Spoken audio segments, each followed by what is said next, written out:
11:48 de la mañana, seguimos en directo aquí en Televisión Canaria, en Ponte al Día, en este lunes de altas temperaturas que lo estamos notando, Wendy. Pues sí, precisamente, y qué importante es reflexionar cómo estas altas temperaturas pues nos afectan en nuestro día a día sin que nos demos cuenta. El calor, por ejemplo, ayuda a que se descompongan mucho más rápido los plásticos pues que desechamos y que acaban en el mar. Es uno de los factores que dan lugar a la formación de microplásticos, un fenómeno que llevamos décadas padeciendo, pero del que no somos muy conscientes. Y de eso precisamente nos va a hablar Mayer Trujillo junto a Alicia Herrera, investigadora de la Universidad de Las Palmas de Gran Canaria.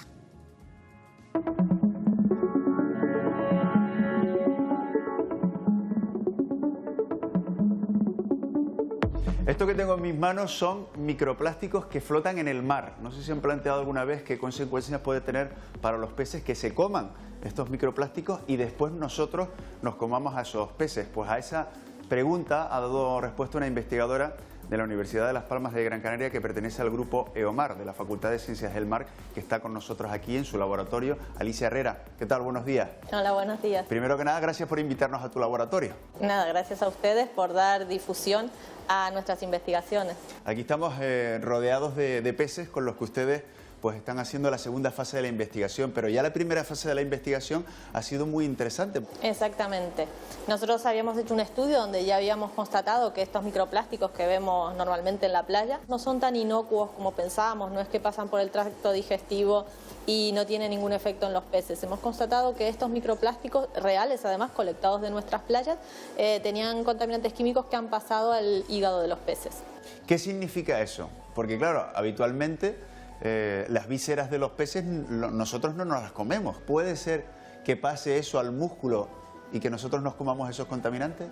Eso es lo que estamos intentando investigar. Nosotros lo primero que constatamos es que han pasado al hígado. Como tú bien dices, el hígado no nos lo comemos de los peces normalmente. Y ahora estamos en la siguiente fase, que es comprobar si en un experimento a más largo plazo, porque esto ocurrió en un periodo de 2 meses alimentando peces con su alimento normal y un 10% de microplásticos de playa.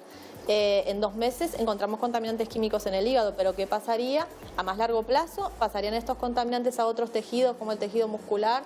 O también saber si tuvieran estos microplásticos una mayor concentración de contaminantes químicos, estos contaminantes químicos pasan al tejido muscular. Eso es lo que estamos ahora investigando.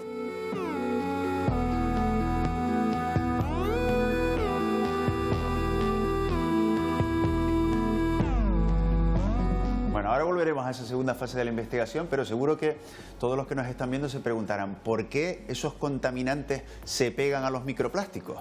En este caso los contaminantes químicos, hay muchos contaminantes químicos que han dejado de usarse hace mucho tiempo, pero todavía están en bajas concentraciones en el mar.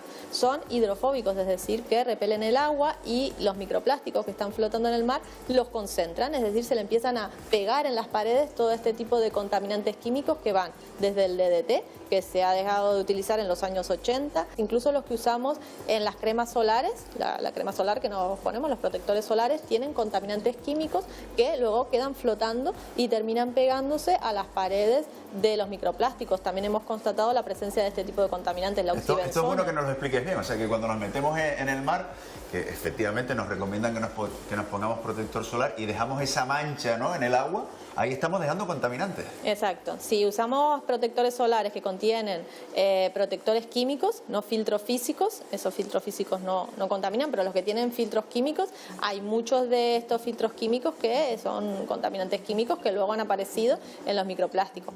¿Y los que tienen filtros físicos son igual de efectivos que los que tienen filtro químico? Lo digo porque si podemos elegir, mejor elegir los que no contaminan, ¿no? Sí, son igual de efectivos. Nos dejan un poco más blancos, pero son igual de efectivos y no dañan los ecosistemas marinos. Por eso conviene fijarse bien y elegir protectores solares que sean respetuosos con el medio ambiente. Por ejemplo, en Hawái se han prohibido ciertos protectores solares que utilizan contaminantes químicos porque blanquean los corales. Aquí tenemos una de las botellitas de microplásticos que encontramos en el mar. Ustedes lo que han hecho es darle de comer a los peces, nos decías, un 10% de microplástico, que en muchas aguas en muchos rincones de las aguas de Canarias están en esa concentración, ¿no? Exacto. El 10% lo elegimos porque fue un dato real que obtuvimos en investigaciones previas. Nosotros hicimos un estudio de los microplásticos flotantes aquí en Canarias y en algunas zonas encontramos concentraciones muy altas, zonas de especial concentración. Por ejemplo, la bahía del Confital, al ser una bahía cerrada, había zonas de máxima máxima acumulación. Estas zonas de máxima acumulación no solo tenían una gran cantidad de microplásticos, más de 1 millón de microplásticos por kilómetro cuadrado, sino que lo que estudiamos fue la relación zooplancton-microplásticos, es decir, el alimento de muchos peces, la base de la cadena alimentaria marina, el zooplancton, cuánto había en relación a los microplásticos. Y encontramos un dato muy relevante, que era que había un 10% de microplásticos respecto al zooplancton, con lo cual de ahí sacamos esa concentración. Un organismo filtrador o un pez que se alimenta de plancton podría estar ingiriendo un 10% de microplásticos con su comida.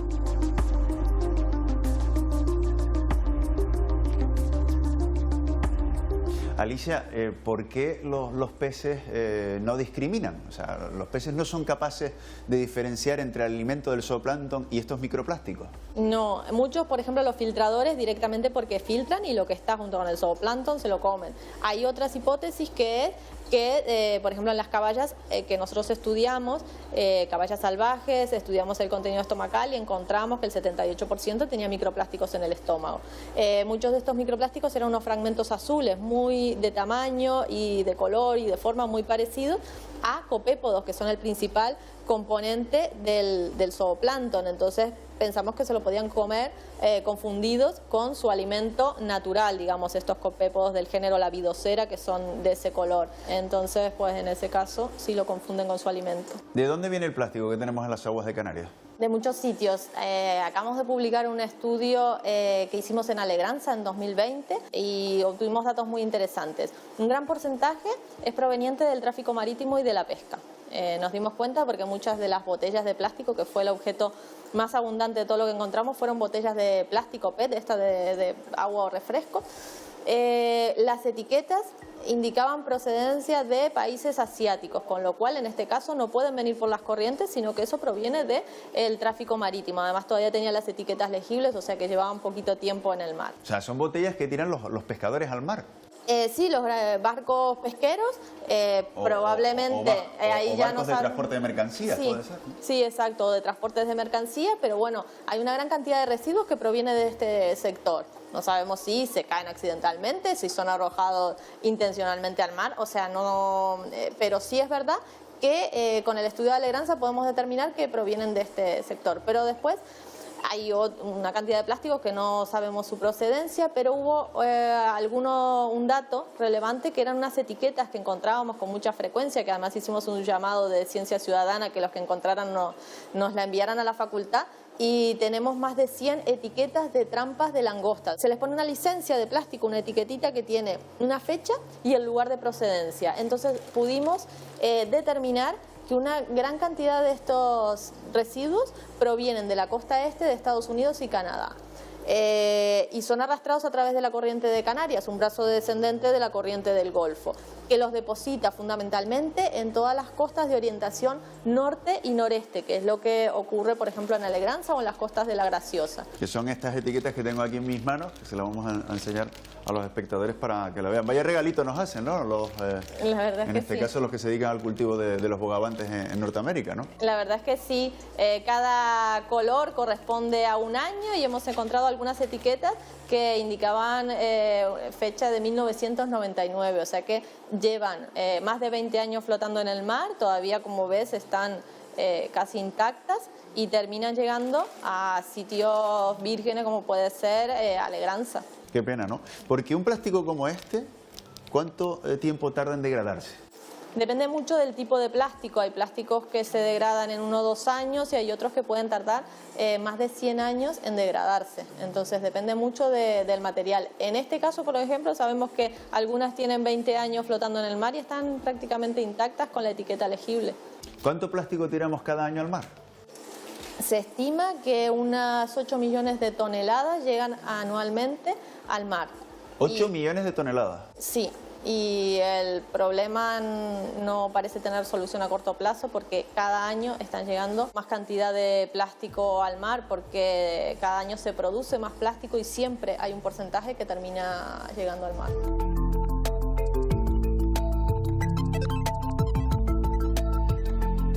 Bueno, yo creo que esta conversación que estamos teniendo hoy con Alicia Herrera debe servirnos para tomar conciencia porque también todos contribuimos a esa contaminación del mar. Por ejemplo, a través de las conducciones fecales llega plástico al mar? También de las aguas residuales sin tratar, uno de los residuos que más llega son las fibras sintéticas del lavado de la ropa. Y estas fibras sintéticas, cada lavadora desprende unas 3.000 fibras sintéticas y claro, todo eso lo estamos tirando sin tratar al mar y todo eso está llegando. De hecho, el estudio que hicimos en Caballas el 78% tenía microplásticos, pero la mayoría de estos microplásticos eran fibras sintéticas. Quiero preguntarte por esto también que tengo aquí en mis manos, que se llama pellet, que son pues, unas bolitas de plástico con las cuales se puede después en la industria elaborar cualquier producto de plástico. Y esto también lo encuentran ustedes en el mar. Sí, y bastante. En los estudios que hemos hecho, por ejemplo, en la playa de Famara, el 40% de las muestras de microplásticos eran estos pellets de resina que se utilizan como materia prima para fabricar objetos de plástico. Es decir, que no han llegado todavía ni siquiera a hacer un objeto. Esos microplásticos no deberían estar en el mar. Hay pérdidas en las industrias o en los contenedores que hace que lleguen a nuestras costas arrastrados por las corrientes y ese es el resultado. Alicia, hay determinados puntos del archipiélago, antes hablábamos de que esto llegaba a Alegranza, ¿hay determinados puntos del archipiélago que concentran más plástico?